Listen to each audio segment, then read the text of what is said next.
Yeah, welcome back, guys, to Top Talk. I'm TK Breezy, and obviously we're going to talk about some shit that y'all want to talk about because that's what we like to do here. So, topics seem to be kind of all over the place today, so that's pretty good. Obviously the last few topic talks have been kind of like centered on one thing, but this one seems a little broad. So, up first we got drug-free play saying ash-handed antiperspirant avoidant gamers are mad and are giving flack to Valkyrae for her new gamer marketed moisturizer line. I have a feeling I know where this is going, but still, thoughts. Okay, so, alright,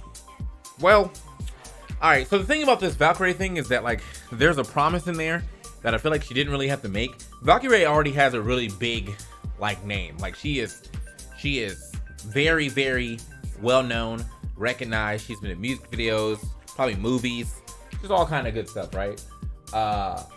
So she's a recognized name. So in this, like, in her line, she promised that it protects you against blue light, right? So from blue light from absorbing into your skin, which currently does not have enough science behind it to really show that even needs to be something that needs to be addressed. Currently, blue light blocking glasses are like a really big thing. I mean, those things have been a really big thing since I started streaming, like in 2012, you know, with Gunnars and stuff, with the yellow tints. I currently even have blue light blocking glasses now. They're just like, it's like 40% instead of like the 80 or 90% that the yellow ones have. And for your eyes and for working and always looking at screens, that makes sense, because real shit, like, that actually does make it really hard to go to sleep at night, because of like all the blue light you've been absorbing. And for streamers in particular, that's just something we have to worry about because we're in front of screens all day. I literally have 4 screens around me right now, plus my ring light, plus the floodlight for the room, plus my up light. So there's just a lot of light around here that's not natural light that will eventually make you like to go to sleep, make it hard for you to go to sleep. So like for blue light blocking glasses, totally makes sense. For skincare, I'm not really sure if that matters, right? Like, I don't really know if right now, like, blue light into your skin is really an issue. You know, that speaking of skin, I'm gonna go ahead and moisturize real quick. So I don't really know if that's like a big ass issue that we need to be covering. And I think without that promise, Valkyrae still would have made mad money because it's Valkyrae, right? And everyone knows her, and she has a large fan base, both male and female, so, and non-binaries. Just, I'm sure that people love her, right? But the real issue here, I think, less is about like what the promise is who she's selling to, man. Gamers don't take care of themselves. That's why this tweet makes so much sense. Ash-handed antiperspirant avoiding gamers complaining about skincare. Like, y'all really gonna do that? You know, like, I feel like this could be marketed. I'm sure that there's people who care about their skin. Like, I definitely do a lot of skincare stuff, but for the most part, you know, if you go around Twitch, you won't be seeing a lot of people who look like, oh yeah, this guy definitely is gonna have a nightly routine or anything like that. Like, I even filled off my routine now because I haven't shaved my face in a while. So, but yeah, I don't know. I think to me, it's more so about who you're selling to and less about what you're actually selling. And I just don't really feel like gamers are going to be in that wheelhouse of people who are going to get this product and actually run with it. So I don't know, man. I hope that this doesn't like mess up you in the future. So you said most research seems to show that blue light doesn't have a negative effect on vision. It's not about the negative effect on vision. It's about the light you're consuming making it hard for you to go to sleep, because blue light's, I don't know. It's like blue light's like a hard contrast to sleep for some reason. So that's why, like, that's why night time screens always have that like amber tone, because that's more easily acceptable on the eyes as far as like not keeping you up and going. So at this point in time, man, I really hope that this Valkyrae stuff works out, because like, first of all, I'm a super huge fan of her, so whatever she's doing, I hope that joint wakes up, or that joint works up for her. But hopefully she doesn't take too much backlash for this as well, because, you know, people just want to be outraged about absolutely nothing, and that's just the internet nowadays. So yeah, Marcel Destel says, gotta talk about the Warner Brothers platform fighter leak and the post saying a bigger platform fighter is being developed as well. I think I actually saw it. Someone actually, yeah, here we go. So I see it's a thing, a new exciting leak. It appears that NetherRealm, the folks behind let me just go ahead and show y'all. The folks behind Mortal Kombat are going to make their own platform fighter featuring a Warner Brother cast. The characters that are apparently confirmed are Shaggy, Gandalf, Tom and Jerry, Batman, Fred Flintstone, and Mad Max. So,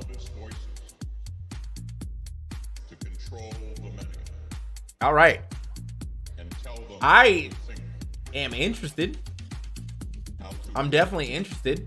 But you know, like it doesn't matter who's in the game. It matters how the game plays. Oh, good catch right there. It matters how the game plays. So, you know, Cartoon Network had that thing too. Remember when Cartoon Network made up Cartoon Network Punch Time Explosion, and that was a platform fighter, and that game absolutely sucked. So that just kind of shows you that, like, if a game sucks, it doesn't matter who's in the game.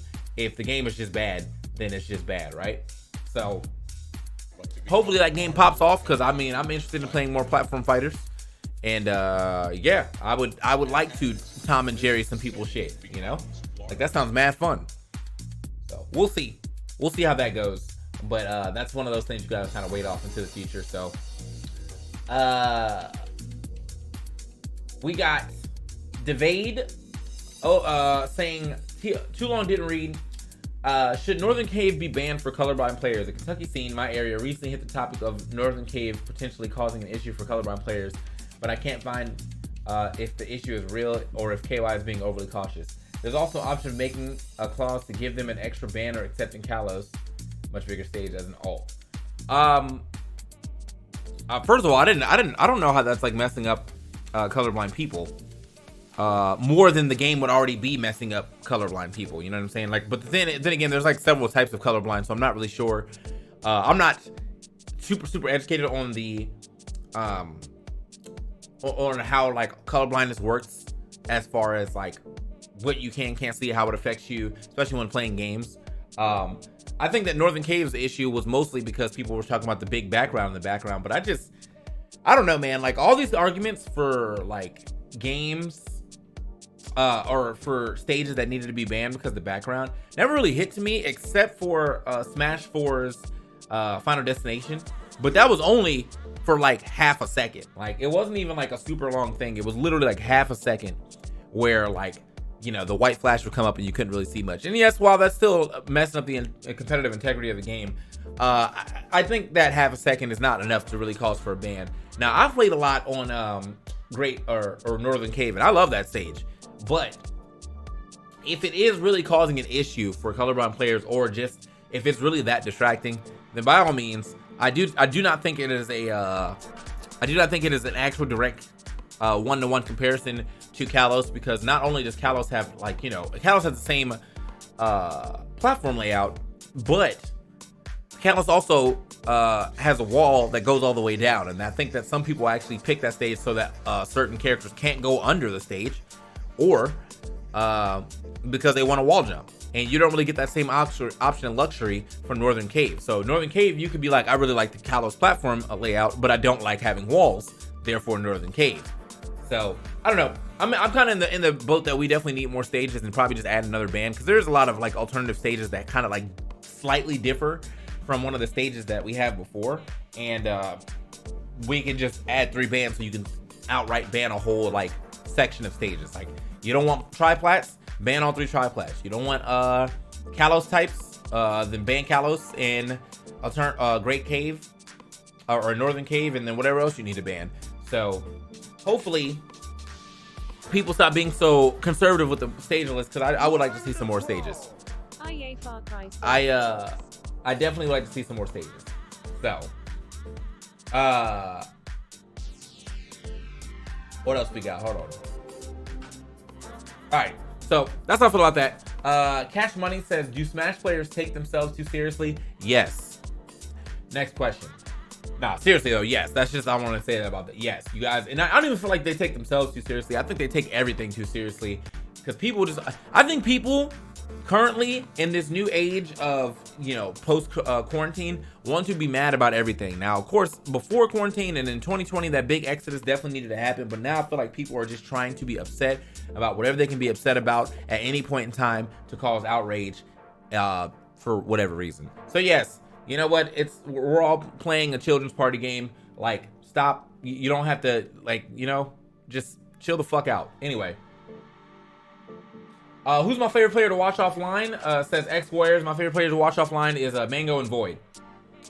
Banjo Plays Banjo says, another week, another discourse about Smash commentary on Twitter. You've been an OG in the game for many years. What are your top 3 rules to follow if you want to be successful in casting esports in general? So then I answered back, what's the discourse, right?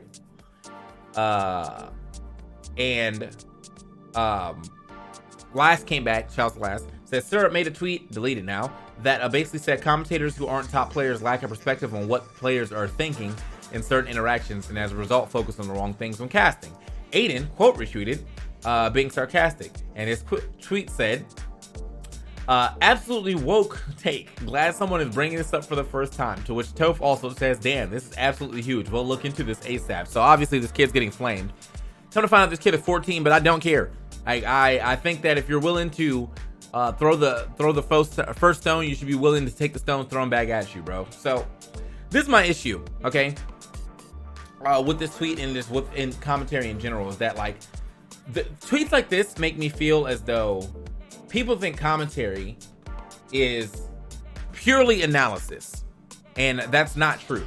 Like, first of all, most of the time, and especially in the Smash community, analysis only gets you so far within commentary, because you can be the smartest person on the mic, right? But either you're going to over explain something and miss another interaction, or you're going to be boring, and that's what you have to have, a good balance of both. I'm analytical when I need to be. I'm funny when I need to be. I'm play-by-play when I need to be. It all depends on what's going on around me, right? And what's going on in the match. So when I see people who have never actually stepped foot on commentary to talk about what they dislike about commentary, not only does it burn me up, it's also just misguided. Like, what you're looking for out of commentary is not necessarily what should be getting looked for out of commentary. You want, like, people to break down minute interactions so that every top player can be like, so like what basically, to me, I feel like if you're doing that, you're just trying to big dick swing about how much you know about the game. But the thing is, commentary isn't about how much you know about the game. It's about getting everyone else who maybe doesn't know or understand the game to understand the game. So that's why we speak in more generic terms, and that's why we use jokes and pop culture references that people will get, you know, and be able to tie into the game. It is great to be analytical, and you should definitely know about the game you're talking about, but being only analytical the entire time is just not great for commentary for the broader audience. It's great for top players and people who understand Smash to a T. That's wonderful, right? You know, like, that's great. But the thing is, when you have a stream of like 15K people, not all 15K of those people watch Smash like that. And I mean, that's a low number too. Let's say like Genesis, right? Genesis somewhere around like 80, 90K, right? Are you trying to tell me that you think all 80 and 90K of those people understand Smash to a level where if I start breaking down some very minute and, you know, some very minute and like very exact stuff about the game that they'll understand? Because that's just not true. And that's the people we're commentating for. We're not commentating for the top player who obviously knows the game and doesn't need me to explain anything to you. We're commentating for the person who doesn't know anything about the game, and now we're trying to keep them up to speed so that they understand what's going on the screen. So, in short, shut the fuck up. I honestly, I don't care. Like, the only reason I'm not even saying that to him. This conversation happens every like 10 days, right? Where people are like, man, you know commentary. Every time. Well, you know commentary, bro. I really need to catch up. Okay. You guys don't watch anything else, so I don't know how you're able to draw these comparisons. You're looking for something that doesn't exist in any game. You know? That's what I'm saying too. I've been saying that for a while. A better platform for if you want to do laser focused stuff where you want to like talk about every minute interaction. Then wait till the vid comes out. Make your own YouTube video where you can actually break down stuff, because we don't have the time. We don't have a pause button. We can't be like, oh, yo, that jab was really good for all 17 of these reasons, because if I'm explaining all 17 of those reasons in that 5 minutes it takes me to do that, I've missed every other interaction. So, you know, like, just it's not, you don't have the time to do that, not on the mic. So I just, you know, great Nest player. What did that woman say? Shut up and dribble. That's what I got. Shut up and PK fire, bro. Like, you know, what you talking about. Anyway, I think we got Nick Highlander PM giving me a great video for P plus from the start of quarantine to now, especially returning majors, and I got a related video from Practical Tasks. I will say, man, like, after watching both these videos, man, P plus has had probably the hardest journey of all journeys in Smash. And like, whilst I understand where Nintendo is trying to draw this line, I also believe this line does not need to be drawn for any reason. You know, like, I don't, you know, no one's hurting you by playing PM. Nintendo products are still selling out of shelves. You barely, it's impossible to find Switches more often than not. You're fine. So it's like, it was weird to me that Nintendo was like so, like, they're so cutthroat about like who's using their IPs and stuff like that. But at the same time, after working with Nintendo myself, I realized it's not really Nintendo of America, it's Nintendo Japan. And that's just something that I feel like we'll never be able to beat, because Nintendo is obviously based in Japan, and Japan makes the final say. So Nintendo of America, like, from the people that I've talked to and worked with there, they would like to do more stuff with, you know, Smash in general. It's just their hands are tied because of Nintendo Japan. Plus, also, I said this in the last video, do not forget 2020, because the summer made us all look really bad. So if anybody was pulling out from the Smash community after 2020, 100% understand, because this community looks like absolute shit. So, yeah, man, it sucks that like PM's got so shafted over the years. Like, you know, everyone's kind of like, at the time that it first started, it basically was mostly caution, and people erring on the side of caution, at least from what my understanding. No one really got hit with a cease and desist. They were just erring on the side of caution, and then eventually Twitch started pushing it and all that other good stuff. And then now it's trickling out of PM. It's also trickling into Melee, you know? Melee with Slippy being canceled, and just also you have to think about the fact that Evo 2013 was about to get canceled. Just a lot of stuff that has gone on with the older games. And I don't understand why Nintendo is so gung-ho about that when the newer games are still getting just as much shine, if not more shine normally, so. But that's Nintendo for you, you know? That's Nintendo for you. Parappa says, Nick All-Stars Brawl got a lot of positive reception from the 10K pop bonus at SSC, which means Super Smash Con, which some players have said that they want to keep competing if it continues to get the same in the future. Do you think that the pop bonuses will be a necessity to get players to compete in Nick All-Stars Brawl? To which Ronan also replies, this is absolutely for serious competition. The game is fun, but I do not see it having a long lifespan without DLC, then listening to the community and throwing money at events. I'm currently in the same wheelhouse.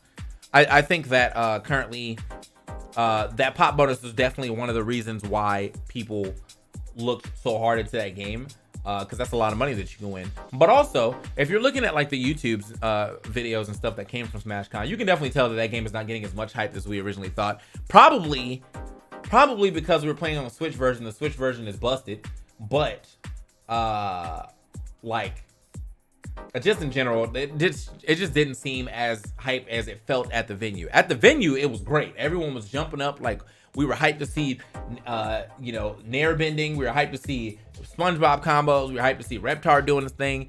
But like, the YouTube videos just aren't expressing the same level of hype that we saw at the venue. So I genuinely like the game a lot. I hope that it has a long future, but I'm just one person, and we need more people to think like me when it comes to that game to keep it going. And also, of course, pop bonuses are nice. So